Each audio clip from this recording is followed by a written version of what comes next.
Mas você estava falando sobre a questão da história. Eu acabei de ler um livro agora do Tim Nash, acho que eu até falei com você, chamado A Mentira da Sim, Racionalidade. tu falou desse E livro. ele faz todo um paralelo da evolução do homem com outros animais, né?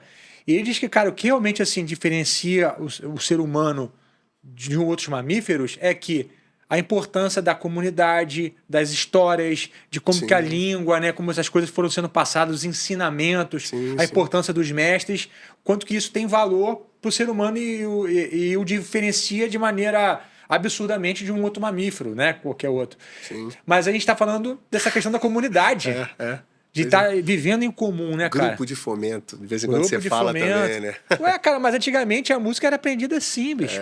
Você tinha o teu tempo em casa tocando, mas você voltava para tocar com alguém. Pô, Exato. não tem aula melhor do que você tocar com alguém melhor do que você. Sim. Né? Foi dessa forma que, aliás, a gente se conheceu, né? Eu sei que a gente ficou perdido nas brumas do tempo, mas foi um pouco isso. Eu lembro que eu ia fazer um lance do Coltrane. E o Isaac, que é um amigo meu, o Bruno, a gente tinha uma banda, e o Isaac acho que estava querendo estudar com você. E aí mostrava, pô, esse cara aqui. Aí mostrava na cover guitarra, tal.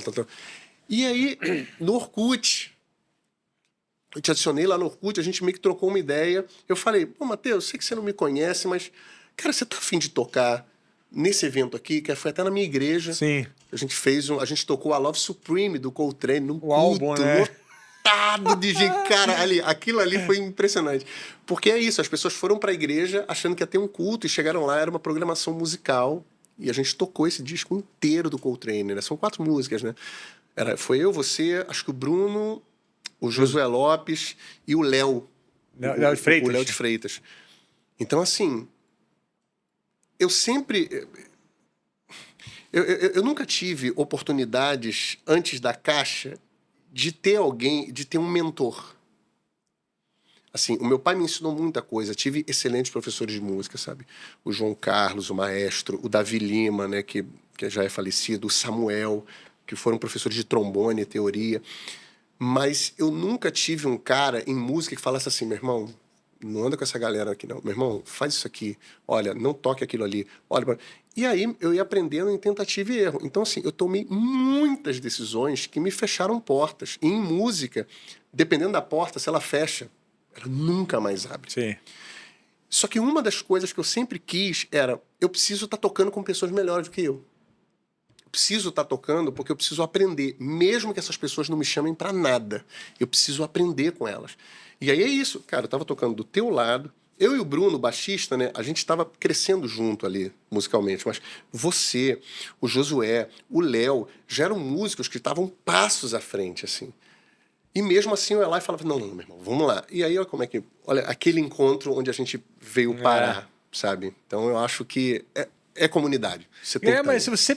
Quem é assíduo aqui no podcast e já viu os podcasts dos Sidemans que se assentaram aqui, né, os maiores do Brasil passaram aqui, todo mundo vai falar a mesma coisa, cara. Eu cheguei onde eu cheguei por conexões. Sim. Ninguém fala, pô, eu cheguei onde eu cheguei mesmo, porque eu estudei 12 horas por dia por 10 anos. Não, todo mundo estudou, fez o dever de casa, mas se conectaram, entendeu? Sim. E é engraçado porque a gente já tá com mais de 70 episódios, então já passou gente pra caraca aqui.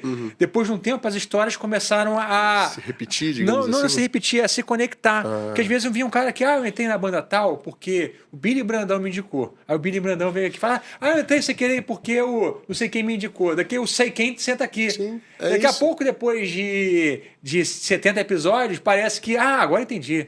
Tudo tá conectado. Um chamou o outro, deu oportunidade pro outro, tentou de sub do outro, foi generoso com o outro, fizeram uma banda junto. Tudo cara... Entendeu? É uma coisa que eu demorei muito a entender. Eu via, porque eu acho que a gente estava até falando com o Mitch, né? Que às vezes a pessoa tá ali, ela vê o que tá acontecendo, mas ela é meio melindrosa de chegar para você e falar assim, então, Matheus, deixa eu te falar uma parada. Pô, essa camisa aí dobrada, meu irmão, o que o Matheus vai dizer? Então às vezes você deixa a pessoa, e às vezes a pessoa também não recebe bem feedback. Então, eu acho que eu demorei muito a entender que não eram as minhas 8, 9 horas estudando. Não era o fato de eu saber fazer isso ou aquilo com o instrumento. Boa parte dos trabalhos que eu tive era justamente porque eu estava preparado mas porque eu tive um bom relacionamento com aquelas pessoas que me viram tocar, eu estreitei um vínculo, uma amizade. Assim, eu sou muito difícil. Se depender de mim, eu fico no meu mundo, sabe? Com meus livros, com as minhas coisas e tal. Mas graças a Deus, assim, eu tenho amigos, tenho pessoas próximas que estão sempre ali. E aí, Thiago, como é que estão as coisas? Ô, meu irmão, sei que lá, sei que lá. Às vezes somem meses, mas estão sempre aparecendo e tal. Porque é isso, cara, não tem jeito, cara. A música está na coletividade, é você tá no meio, é você tá pegando contato, fala com o cara ali, porque de repente o fato de eu tratar bem o Mitch hoje é o Mitch que daqui a uns 3 anos vai falar assim, caraca, o Thiago, meu irmão, peraí, Thiago, então, tem um negócio aqui. As pessoas, eu acho que hoje, de repente, com a internet pode estar mudando, mas quando eu comecei ali, no final da década de 90, 2000, era muito esse pensamento de, não, meu irmão, eu vou estudar, eu vou ser igual o Yngwie Malmsteen, eu vou tocar todo aquele Odyssey todo do Symphony X, eu toco igual o John Petrucci do Dream Theater, e aí as coisas vão acontecer. Aí o cara ficava um monstro no instrumento e ninguém liga. Tipo assim, quem se importa? Cara, sabe o que acontece? Eu vou falar uma coisa pra vocês aqui, ó, direto pra câmera aqui. Cara, o maior inimigo do músico é o ego.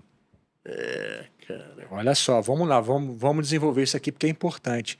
Eu digo isso porque eu já sofri muito com isso, tá? Cara, quando você começa a ganhar muito tapa nas costas, Sim. e começa a ser um tapa nas costas atrás do outro, você começa a ficar convencido de que você é alguma coisa, irmão. Pra quem não era nada, alguma coisa às vezes é muita coisa. Sim. E o cara começa a ficar com a cabeça, né, um pouco assim. Eu, por exemplo, como você falou, cara, eu gosto muito do meu mundo, dos meus livros, de tocar meu instrumento, estar sozinho.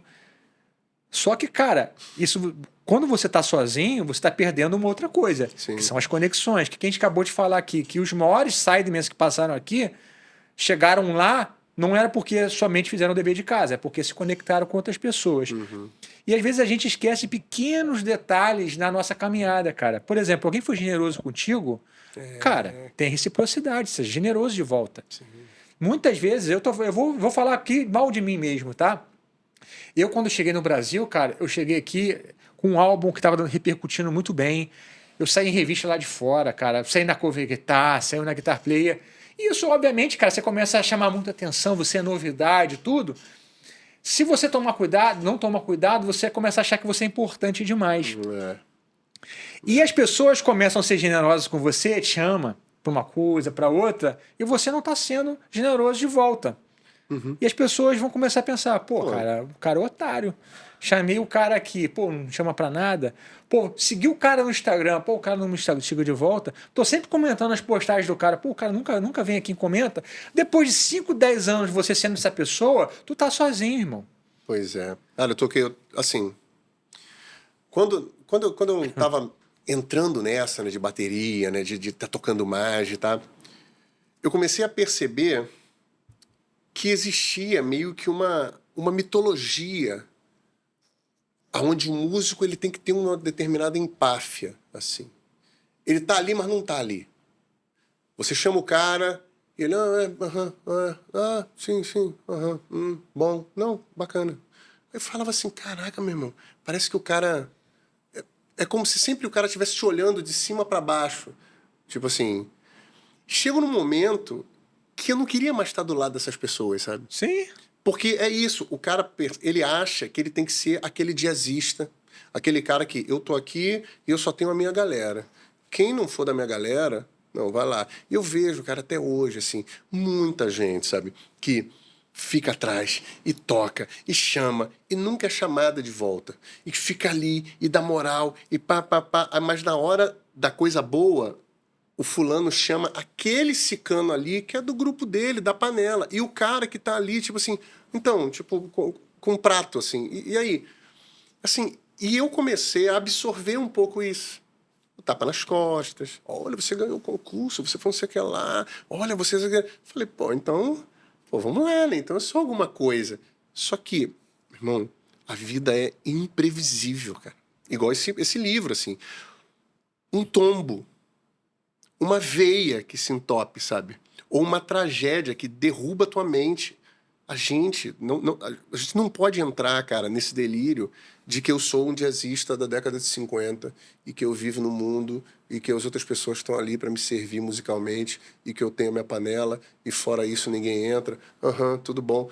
Porque você, querendo ou não, você passa isso para outras pessoas.